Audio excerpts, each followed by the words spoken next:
Quelle est donc l'œuvre de Dieu à la fin des temps? Nous pouvons examiner une ou deux choses. L'œuvre particulière de Dieu dans ces derniers jours est de commencer par la constitution d'une nouvelle dispensation exclusivement spirituelle, un nouvel âge, essentiellement et complètement spirituel. Dans Hébreux 12, 27, nous avons ces mots. Une fois encore, indique le changement des choses ébranlées comme étant faites pour un temps, afin que les choses inébranlables subsistent. Ce mot changement signifie vraiment le transfert ou la transposition vers une base différente. Le fait que cela soit dit à la fin de la lettre aux Hébreux est significatif, parce que cette lettre est pleine de ce système terrestre du judaïsme, avec toutes ses formes, son rituel, ses artifices et sa spécificité. Tout ce qui est terrestre, même par rapport à Dieu, va être enlevé, et tout va être transféré vers une autre base, une base spirituelle et céleste.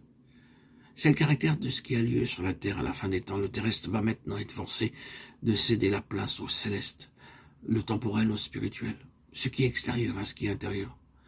On pourra distinguer ce qui pourra être transféré parce qu'il y a beaucoup de choses qui ne seront pas transférées. La chair et le sang ne peuvent hériter le royaume de Dieu. 1 Corinthiens 15, 50. Ça signifie et implique qu'il y a tout un ordre de la création qui ne va pas constituer cet ordre éternel. Il doit être changé. Tout va être transféré vers une autre base. Et cet aspect des choses s'intensifie à la fin des temps. Voyez-vous déjà cela? Laissez-moi le dire plus simplement. Que veut voir Dieu malgré l'état actuel des choses? C'est que ce qui est temporel soit ôté et que ce qui est seulement spirituel demeure. Un processus doit donc s'intensifier pour mettre en évidence le spirituel. N'en sommes-nous pas là? Je ne sais pas quelle est votre expérience, mais considérant les uns et les autres ici ou là, je trouve que c'est le cas.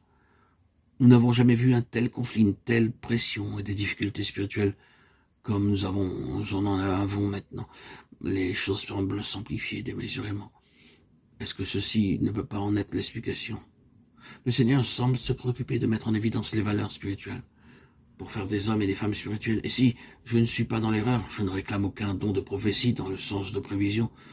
Nous allons voir et voyons déjà que bon nombre de choses externes sur lesquelles les chrétiens avaient compté comme si ces choses constituaient leur vie chrétienne sont enlevées. Nous devons revenir à une question qui se pose à nous. Après tout, qu'ai-je acquis du Seigneur lui-même? Ce n'est pas ce que je peux faire ou bien de savoir où je peux aller, mais plutôt qu'est-ce que j'ai obtenu de lui? Je crois que c'est une question très appropriée qui concerne bien des régions du monde en ce moment, et cela ira en argumentant de plus en plus pour que tout ce qui est extérieur soit réduit à l'extrémité. Maintenant, nous sommes à l'heure de test. Qu'est-ce que j'ai dans mes mains?